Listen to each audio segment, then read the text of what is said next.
Assalamualaikum warahmatullahi wabarakatuh. Kembali lagi di acara Ngosan Ngobrol Santai bersama Rumah Sakit Punten.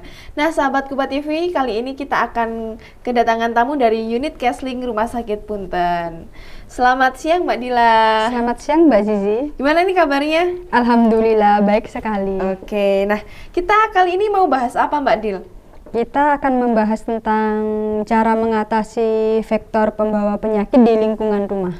Vektor itu apa ya? Untuk vektor sendiri itu sebenarnya jenis hewan termasuk arthropoda yang dapat menularkan atau membawa penyakit dari lingkungan ke dalam manusia. Contohnya, hewan yang termasuk vektor ini apa aja? Vektor itu contohnya seperti lalat, nyamuk yang pada musim seperti ini kan banyak ya. Nyamuk, lalat, kecoa seperti itu. Nah, kenapa kok butuh dikendalikan vektor ini? Karena dari segi lingkungan vektor itu sangat amat mengganggu yang pasti. Terus untuk yang kedua menurunkan populasi di mana adanya hewan pembawa penyakit seperti itu. Nah, kegiatan-kegiatan pengendalian vektor ini meliputi apa saja, Mbak? Untuk kegiatannya itu yang pertama kita bisa melakukan pengamatan. Jadi pengamatan dan pemantauan jentik di lingkungan kita, dari kamar mandinya, mungkin dari lingkungan yang dapat menyebabkan perkembangbiaknya, mungkin seperti itu. Terus bisa dilakukan dengan pemantauan kepadatan vektor. Dari pemantauan kepadatan vektor ini ada dua, yaitu ada internal dan juga eksternal. Kalau internalnya ini bagaimana? Kalau untuk internal ini pengawasan di mana dari diri kita yang langsung melakukan pengawasannya, terus controllingnya, bagaimana cara supaya vektor tidak berkembang biak itu bisa dilakukan dari diri kita sendiri, tidak melibatkan dari pihak luar. Oke, jadi internal ini kita sendiri yang melakukan intinya seperti itu ya. Kalau untuk eksternal? Kalau untuk eksternal itu kita bisa melibatkan atau bekerja sama dengan pihak terkait, bisa dari dinas kesehatan, dari wilayah puskesmas, dari KKP, seperti itu. Oke, kemudian untuk faktor-faktor penting dalam melakukan pencegahan pengendalian vektor ini apa saja Mbak Dila? Untuk faktor-faktornya kita bisa dapat melakukan tindakan dari segi tempat berkembang biaknya, terus dari tempat istirahatnya, dan dari tempat kontak vektornya. Kalau tempat istirahat itu maksudnya gimana? Tempat istirahatnya itu sebenarnya sama seperti berkembang biaknya, hanya kalau dari tempat istirahatnya itu tempat singgahnya aja, jadi tidak terus menetap di situ, seperti itu. Gitu. Jadi untuk sementara aja gitu ya. Sementara contohnya aja. Kayak gimana nih? Kalau misalnya nyamuk, biasanya kan singgahnya kan bisa di ada gorden kan. Nah, di situ kan kalau misalnya di situ pengap gitu, itu kan bisa dibuat tempat singgah. Oh, gitu. Oke. Kemudian untuk pengendalian vektornya ini terdiri dari apa saja? Untuk pengendalian vektornya itu ada 3. Untuk yang pertama itu pengendalian secara fisik, pengendalian secara biologi, dan pengendalian secara kimia. Mungkin bisa dijelaskan secara biologi itu kegiatannya apa saja, kimia apa saja, dan fisik apa saja? Untuk pengendalian secara fisik itu yang sangat mudah sekali biasanya kita lakukan atau masyarakat lakukan, yaitu dengan melakukan PSN atau pemberantasan sarang nyamuk. Di mana PSN itu atau pemberantasan sarang nyamuk itu bisa dilakukan 3M plus, yaitu menguras, menutup, mengubur, dan mendaur ulang. Kalau untuk menguras sendiri itu ada kriterianya nggak sih? Kalau menguras itu pasti di bak mandi ya? Iya. Nah, kriterianya gimana atau kapan waktunya kita harus menguras bak mandi kita? Kalau untuk kriterianya itu sebenarnya tergantung dari masing-masing individu.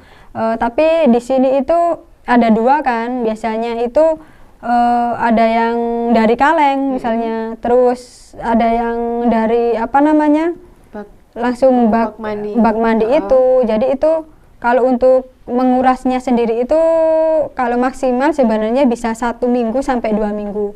Tapi sekali kembali lagi ke individunya seperti itu. Oke. Kemudian kalau untuk menutup ini gimana, Mbak?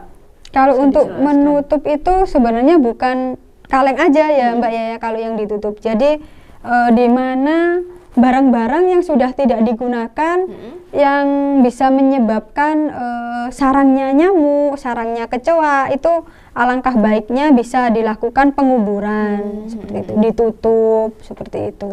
Oke, apalagi kalau musim hujan gini biasanya kalau sampah-sampah kaleng bekas bisa menampung air ya, nanti bisa jadi tempat berkembang biaknya nyamuk. Oke, kemudian untuk aspek lainnya? Untuk kalau aspek lainnya ya selain kita malas ini nggak ada lahan, itu bisa kita mendaur ulang atau dijual kembali. Gitu. Bisa itu. Oke, kalau untuk pengendalian dari segi biologi apa aja Mbak Dil? Kalau dari segi biologi kita bisa memanfaatkan ikan untuk memangsa jentik. Oke. Jadi tadi kita bicara tentang pengendalian fisik bisa dilakukan dengan menguras bak mandi. Kalau dari segi biologi kita bisa itu memanfaatkan ikan untuk memakan jentik. Oke. Kemudian selain berarti kita menyediakan predator untuk memangsa jentik nyamuk tadi. Terus selain dari segi hewan, ada tumbuhan nggak sih yang bisa dimanfaatkan untuk pengendalian vektor ini tadi? Bisa, kita bisa menggunakan daun serai, itu kita bisa merebusnya 10-15 menit, kemudian dimasukkan ke dalam botol, terus lalu dispray di mana yang dapat menimbulkan itu perkembangbiaknya, seperti itu bisa disemprot. Jadi diambil sarinya gitu ya? Iya, airnya.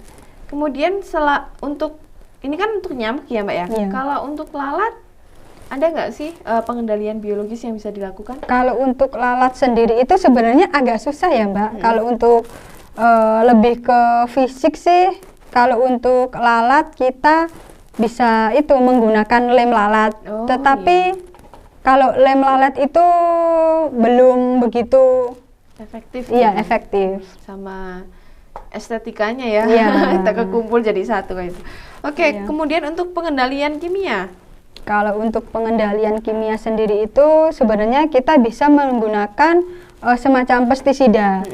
Itu di mana pestisida ini digunakan harus sudah terdaftar BPOM ya. Seperti itu. Kalau untuk fogging itu termasuk pengendalian nggak sih? Ya. Termasuk pengendalian apa nih? Ini kalau fogging sebenarnya masuk ke dalam pengendalian kimia ya Mbak.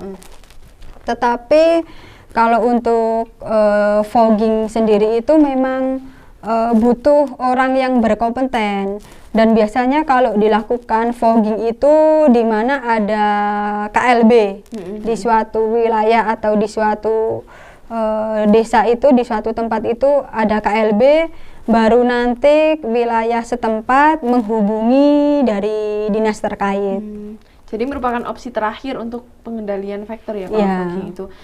Kalau fogging ini kan termasuk gas kimia kan ya Mbak ya? Nah kalau untuk penggunaan gas kimia ini sebenarnya bahaya nggak sih bagi tubuh manusia? Kalau untuk kimia ini kalau misalnya kita menggunakan dalam jangka panjang atau digunakan terus-menerus, salah satunya penyebab utamanya itu yaitu sangat mempengaruhi terhadap itu penyakit. Salah satunya penyakit inspeksi saluran pernafasan. Gitu. Jadi tidak direkomendasikan untuk digunakan terus-menerus. Oke. Kemudian apa ada prosedur khusus ketika kita harus melakukan fogging? Apakah harus dikosongkan dulu rumahnya atau bagaimana? Kalau untuk sebenarnya kalau untuk fogging sendiri itu memang jarang sekali digunakan. Kecuali kalau memang di suatu wilayah tersebut itu memang ada kasus ya, misalnya DBD itu yang lebih melibatkan 1-2 orang atau lebih, itu memang dari dinas terkait biasanya langsung mengkonfirmasi di wilayah tersebut. Jadi memang harus benar-benar dikosongkan. Gitu. Jadi agar nggak sampai kehirup oleh masyarakat. Iya, betul. Oke. Mungkin apakah ada yang mau disampaikan lagi tentang pengendalian vektor pembawa penyakit ini? Mungkin untuk pengendaliannya ya itu tadi menjaga atau lebih ke fisik, biologi, dan kimia. Selain itu menjaga kebersihan lingkungan sekitar. Yang paling penting harus selalu senantiasa menjaga kebersihan lingkungan, itu yang paling penting ya Mbak Dil ya. Oke Mbak Dil, mungkin saya kira sangat jelas sudah pembahasan kita kali ini tentang cara mengatasi faktor penyebab penyakit atau cara mengendalikannya. Mungkin sahabat Kuba TV di rumah bisa menerapkan saran-saran yang diberikan oleh Mbak Dila untuk mencegah adanya perkembangbiakan faktor pembawa penyakit di rumah. Mungkin itu yang bisa kita sampaikan ya Mbak ya. Kurang lebihnya kami mohon maaf. Jangan lupa untuk selalu subscribe, like, dan komen channel Kuba TV untuk tahu video-video apa saja yang akan kita berikan kepada sahabat di rumah. Sekian, wassalamualaikum warahmatullahi wabarakatuh.